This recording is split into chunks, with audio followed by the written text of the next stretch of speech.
আউযু বিল্লাহি মিনাশ শাইতানির রাজিম বিসমিল্লাহির রহমানির রহিম রব্বি জিদনি ইলমা রব্বি জিদনি ইলমা। সম্মানীয় ভাইয়েরা, যারা আমার বক্তব্য শুনছেন, যারা আমার কথা শুনছেন, তাদের সবাইকে আমি জানাচ্ছি আমার হৃদয় থেকে নিংড়ানো ভালোবাসা এবং সালাম। আসসালামু আলাইকুম রহমতুল্লাহ। আমি আজকে যে বিষয়টি নিয়ে আলোচনা করব সেই বিষয়টি হচ্ছে আখিরি চাহে সংবাদ।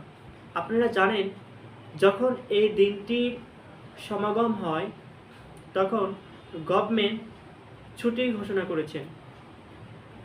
তাহলে অবশ্যই এই দিনটি একটি সিগনিফিকেন্স আছে। তো সিগনিফিকেন্সটা কি, আখিরি চাহে সংবাদটা কি, এই বিষয়টি নিয়ে আমরা আজকে আলোচনা করব। প্রথমে আসুন আমরা বোঝার চেষ্টা করি আখিরি চাহে সংবাদ এই শব্দটির অর্থ কী।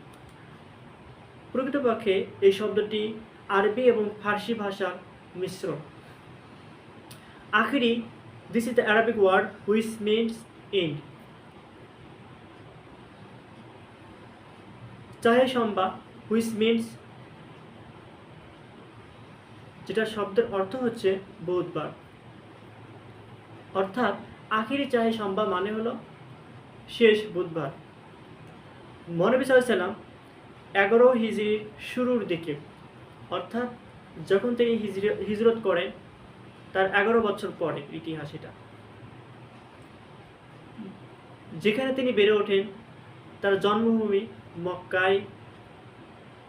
যখন তার উপরে ওহী নাজিল হয় সেই সময় থেকে দীর্ঘ 10 বছর তার উপরে, তার সাহাবী সহ তার উপরে অকথ্যভাবে নির্যাতন পরিচালনা করেছিলেন সেই অবিশ্বাসী কাফেররা।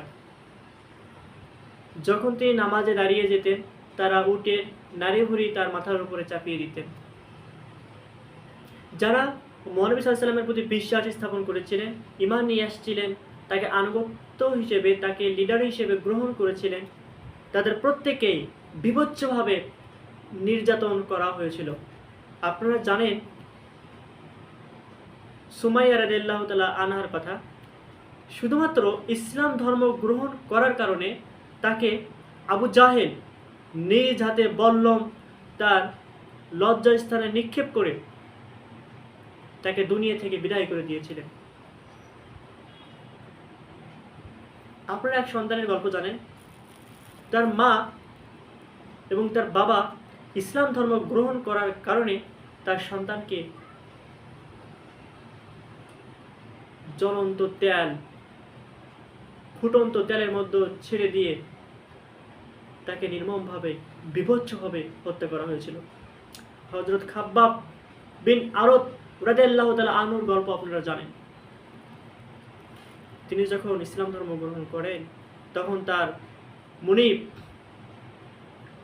তাকে উত্তপ্ত মরুভূমির উপরে শুয়ে রেখে তার শরীরের উপরে জ্বলন্ত কয়লা রেখেছিলেন এবং বলা হয়েছিল, এই আগুন, এই উত্তপ্ত আগুন তখনই তোমার শরীর থেকে সরানো হবে যখন তুমি ইসলাম থেকে মুখ ফিরিয়ে নিবা।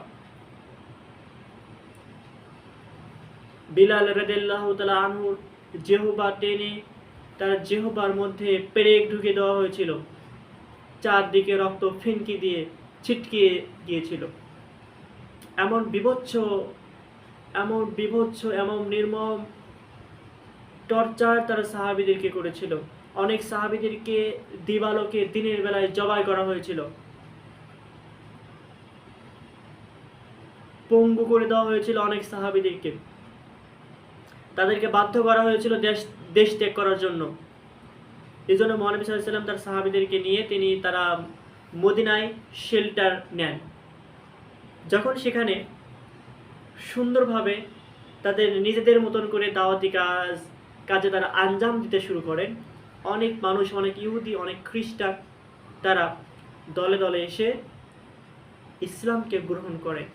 তারা জানতে পারেন এটাই হচ্ছে সত্য ধর্ম, তারা বুঝতে পারেন এটাই হচ্ছে বাঁচার এবং জান্নাতের একমাত্র পাথেয়। মক্কায় যারা খ্রিস্টান ছিল, মক্কার যারা ইহুদি ছিল, তাদের এটা সহ্য হচ্ছিল না। তারা মহানবী সাল্লাল্লাহু আলাইহি ওয়াসাল্লামের মহানবী সাল্লাল্লাহু আলাইহি ওয়াসাল্লামকে অনেকভাবে তারা শত্রুতা করা শুরু করলেন। এই জন্য একদল ইহুদি তারা মদিনায় চলে যান, মহানবী সাল্লাল্লাহু আলাইহি ওয়াসাল্লামকে এই পৃথিবী থেকে, দুনিয়া থেকে যাতে নিকৃষ্টভাবে, যাতে অমানবিকভাবে, যাতে মানুষের কাছে যে গ্রহণযোগ্যতা ছিল এই গ্রহণযোগ্যতা না থাকে, এইভাবে যাতে তার বিদায় হয়, যাতে সে পাগল হয়, এই বিভিন্ন উপায় নিয়ে তারা মদিনায় গিয়েছিল তার উপরে জাদু করার জন্য। তো মহানবী সাল্লাল্লাহু আলাইহি ওয়াসাল্লামের একজন খাদেম ছিল, সেই খাদেমের সাথে সেই ইহুদিরা এবং লাবিদকে নিয়ে একটা আলোচনায় তারা বসেন। লাবিদকে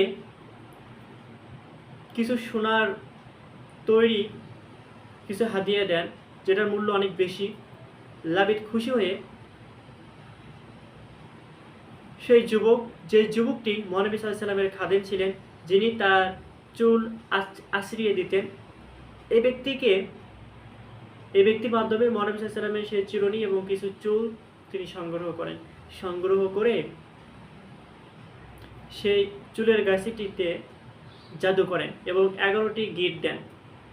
গিট দিয়ে বলা হয় যে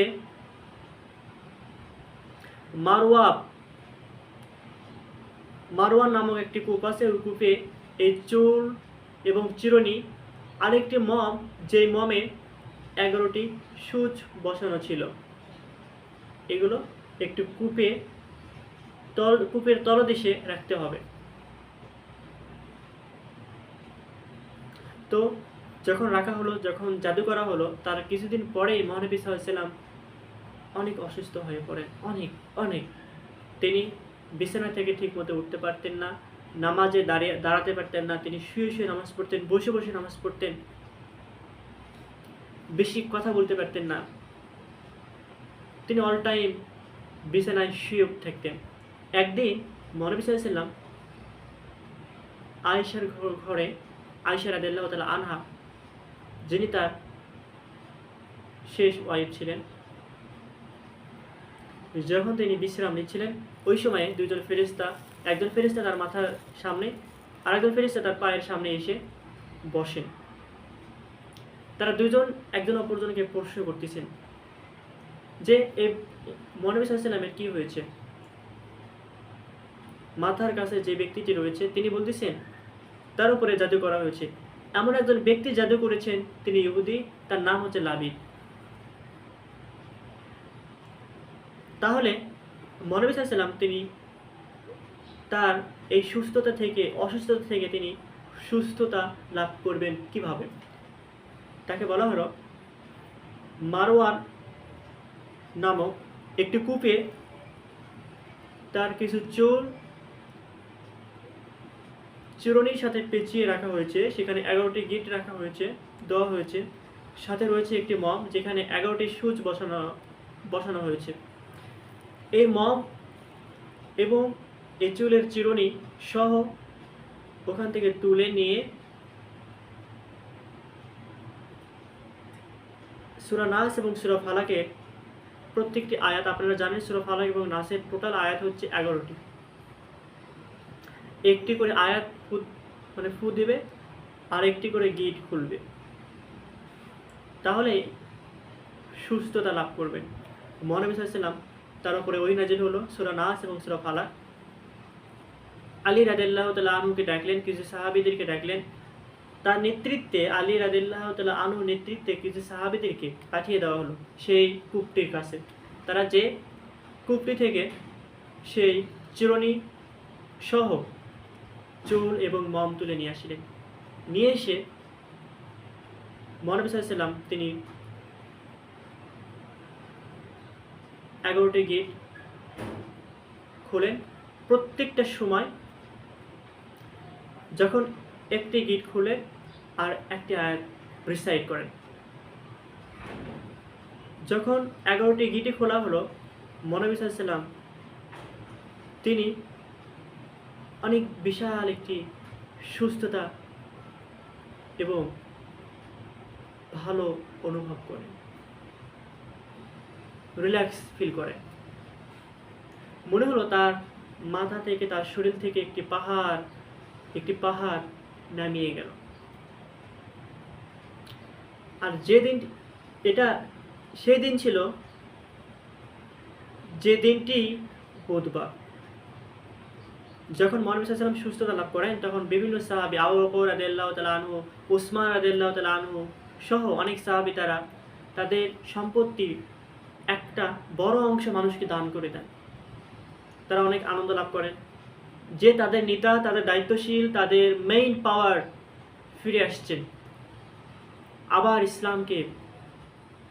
আবার ইসলামী শক্তিকে তারা পুরোদমে চারদিকে ছড়িয়ে দিতে পারবেন। এই জন্যই এই দিনটিকে আমরা মুসলিমরা অনেক সুন্দরভাবে ইবাদতের মাধ্যমে এবং নামাজের মাধ্যমে, রোজার মাধ্যমে অনেকে মানুষের পাশে থাকার উদ্দেশ্যে, টাকা পয়সা দানের উদ্দেশ্যে এই দিনটা আমরা পালন করে থাকি। আমাদের উদ্দেশ্য যাতে সৎ হয়, আমাদের উদ্দেশ্য যাতে ভালো হয়, যাতে আমাদের উদ্দেশ্যের সাথে সাহাবীদের উদ্দেশ্য মিলে যায়। আমরা এমনটা যাতে না করি, শুধু মসজিদে বসে 2-4টা সরবাজার লোভে বসে সেখানে আমরা সময় না কাটাই। আমাদের অবশ্যই উচিত প্রত্যেকটা ভালো কাজে নিজেদেরকে ইনভলভ করা, নিজেদেরকে এনগেজ করা। সম্মানের ভাইয়েরা, এই ছিল আজকে আমার আলোচনার বিষয়। সবাই ভালো থাকবেন, সুস্থ থাকবেন। দেখা হবে ইনশাআল্লাহ পরবর্তী সময়ে। আসসালামু আলাইকুম।